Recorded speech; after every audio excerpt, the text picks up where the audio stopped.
Hello friends, आप देख रहे हैं पेसर एजुकेशन यूट्यूब चैनल। तो देखिए, इस वीडियो में हम बात करने वाले हैं बजट 2022 के बारे में। देखिए, हाल ही में यानी कि आज ही यहाँ पर 1 फरवरी 2022 को ये यहाँ पर बजट पेश किया गया है। और यहाँ पर इसी से संबंधित जितने भी जो अपडेट्स हैं, पूरा का पूरा बजट यहाँ पर हम डिस्कस करने वाले हैं।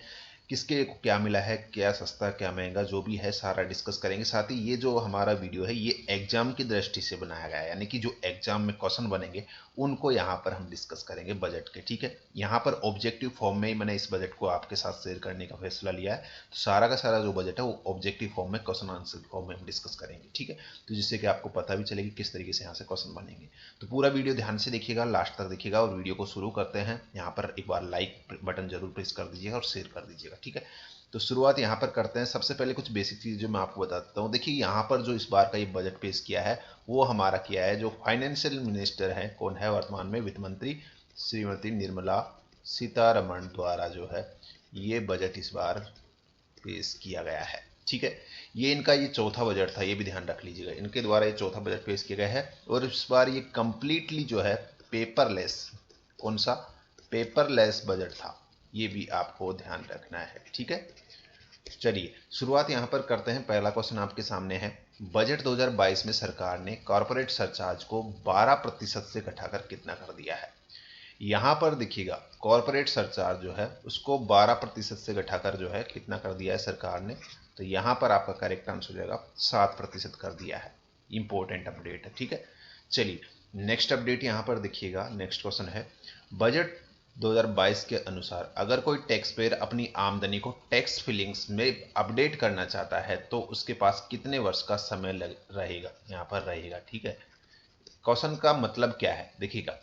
यहाँ पर अगर कोई भी व्यक्ति टैक्स पे करता है, ठीक है, कोई भी टैक्स पेयर है या अपना जो है रिटर्न फिल करता है, रिटर्न फाइल करता है, तो यहाँ पर उसके पास रिटर्न फाइल करते टाइम जो भी मिस्टेक्स होती है या फिर कोई डेटा जो है वो अपडेट नहीं कर पाता है, ठीक है, बाई मिस्टेक भूल जाता है कि ये डेटा उसने भूल गया, वो अपडेट नहीं कर पाया टैक्स फाइल करते समय, तो उसके पास अब सरकार ने क्या ऑप्शन दिया है कि उसको 2 साल का समय और मिलेगा टैक्स। यानी कि जैसे कि इस साल का वो टैक्स पे कर रहा है तो आपका जो है उसको 2 साल और देगी सरकार उस डेटा को अपडेट करने के लिए कि आपने कुछ गलत एंट्रीज कर दी है, तो आप जो है 2 साल तक उस एंट्रीज को सुधार कर सकते हैं। ठीक है, तो ये 2 साल का एक्स्ट्रा समय दे दिया है अब टैक्स पेयर्स को। ठीक है, तो ये बड़ी अच्छी अपडेट है टैक्स पेयर्स के लिए।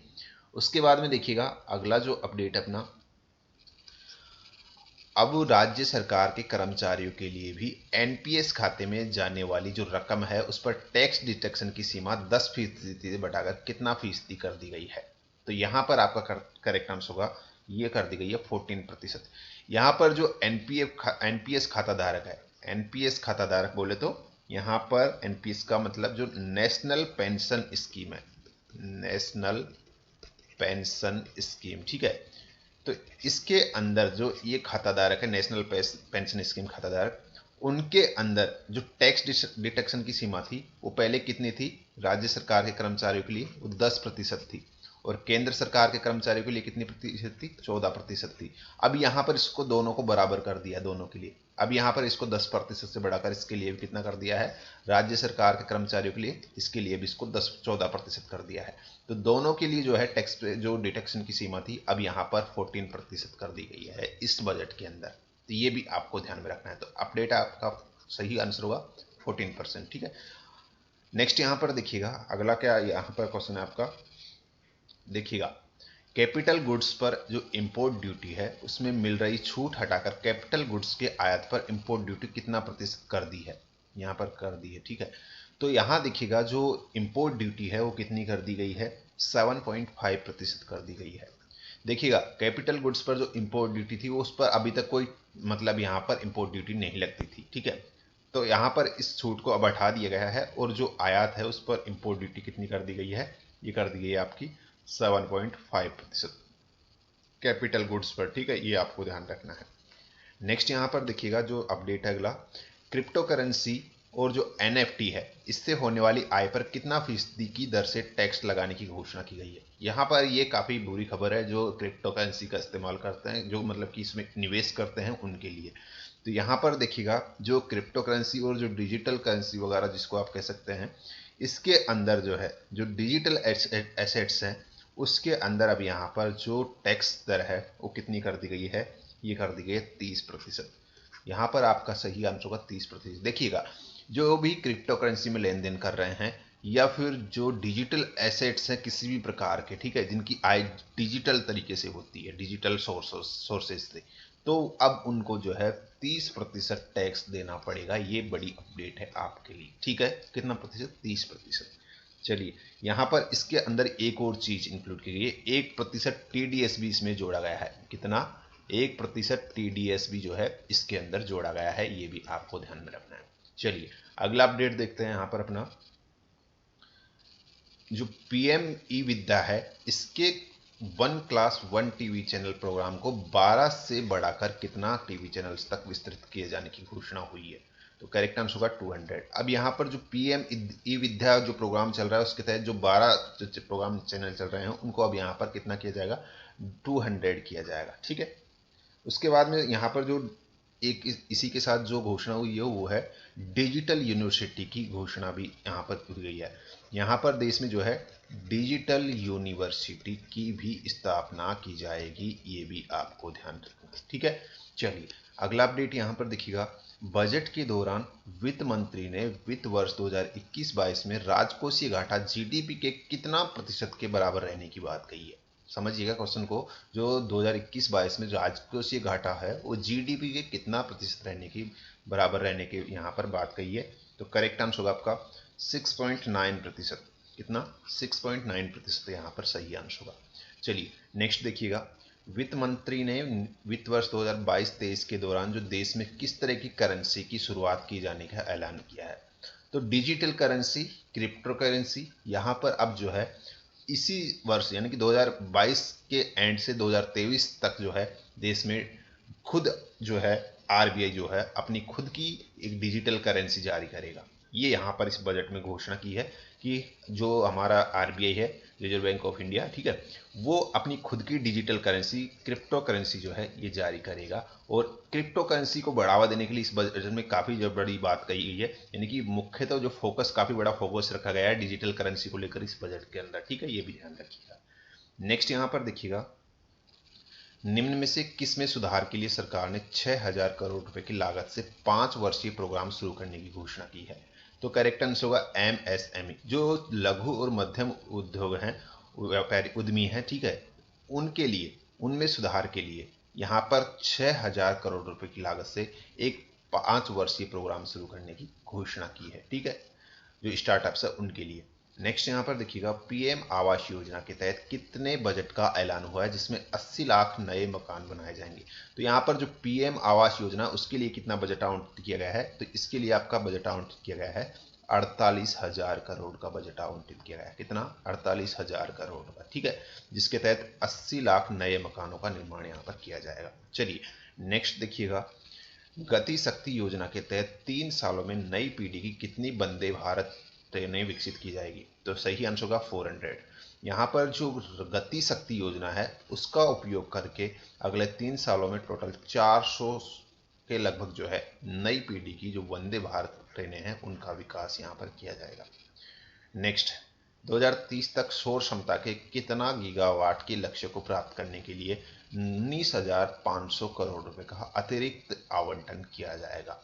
तो यहाँ पर टोटल जो है यहाँ पर 280 गीगावाट का टारगेट प्राप्त करने के लिए सौर क्षमता, जो सोलर एनर्जी है, उसको 280 गीगावाट तक का लक्ष्य टारगेट, यानी कि जो टारगेट है उसको प्राप्त करने के लिए टोटल ये अलग से यहाँ पर ये बजट जो है ये आवंटित किया जाएगा।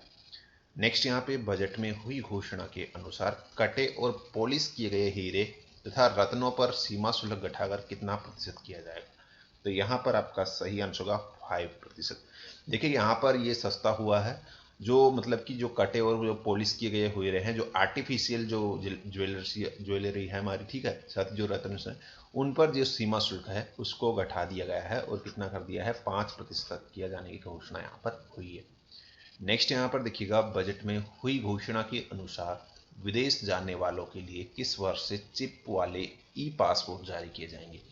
तो यहाँ पर इसी 2022-23 के अंदर ये यहाँ पर लागू कर दिया जाएगा। 22-23 के अंदर से ही जो है जो भी विदेश जाएंगे उनको यहाँ पर भारत सरकार ई पासपोर्ट जारी करेगी। ठीक है, ये आपको यहाँ पर ध्यान करना है। तो ये इस बजट में घोषणा की गई है।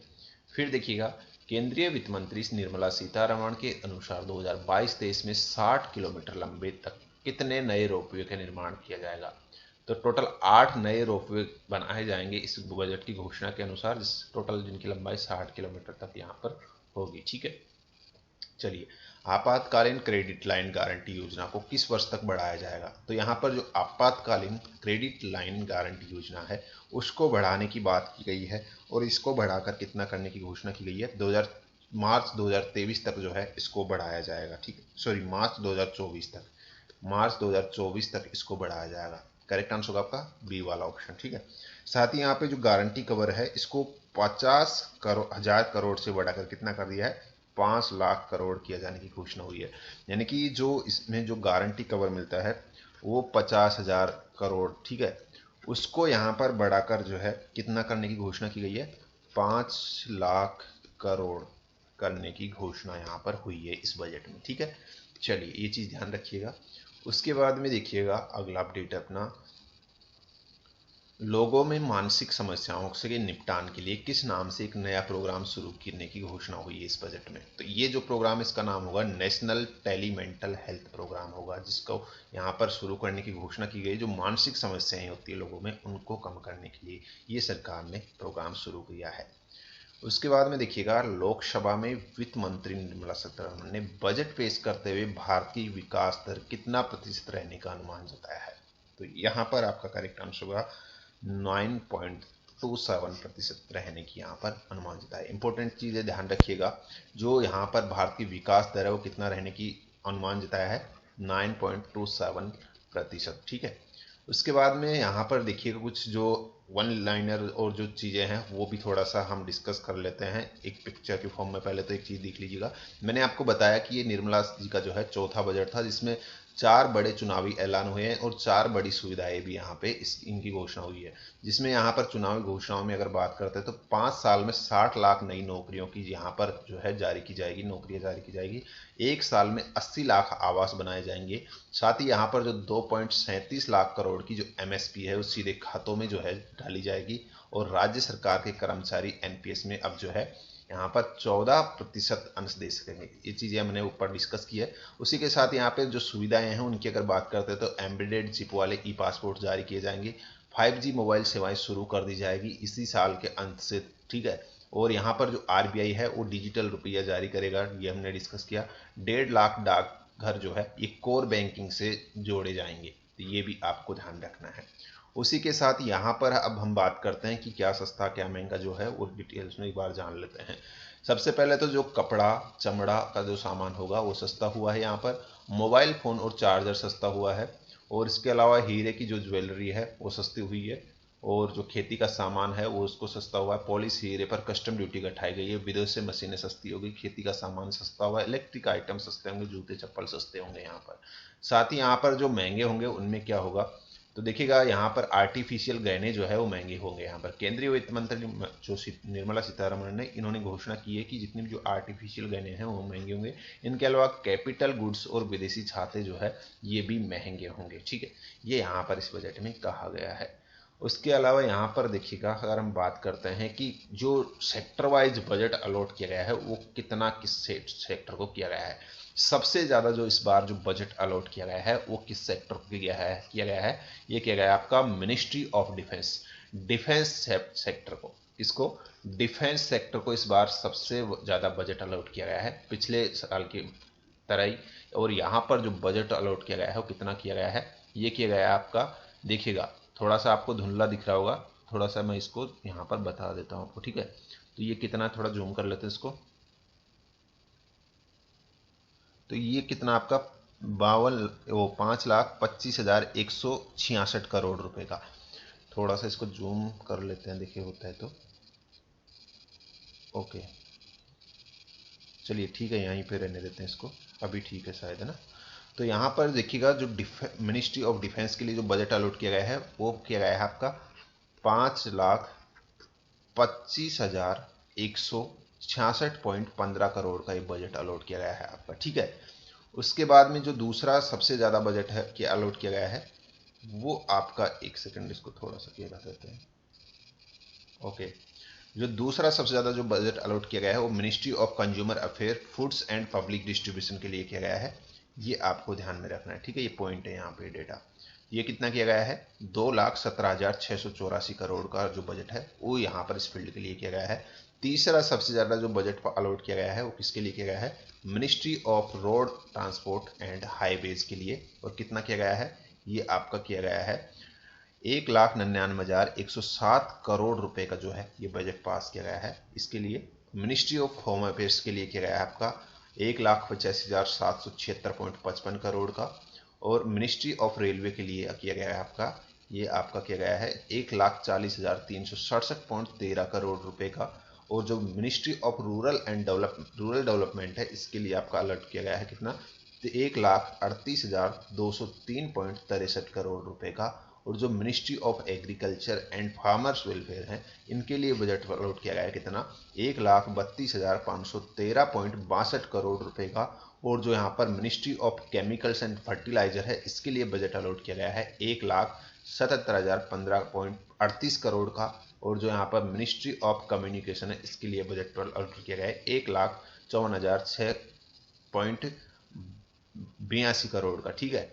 तो ये आपका यहाँ पर टोटल जो बजट है ये सेक्टर वाइज अलॉट किया गया है। तो सबसे ज़्यादा बजट इस बार जो है मिनिस्ट्री ऑफ डिफेंस यानी कि जो हमारा डिफेंस क्षेत्र है उसके लिए अलॉट किया गया है।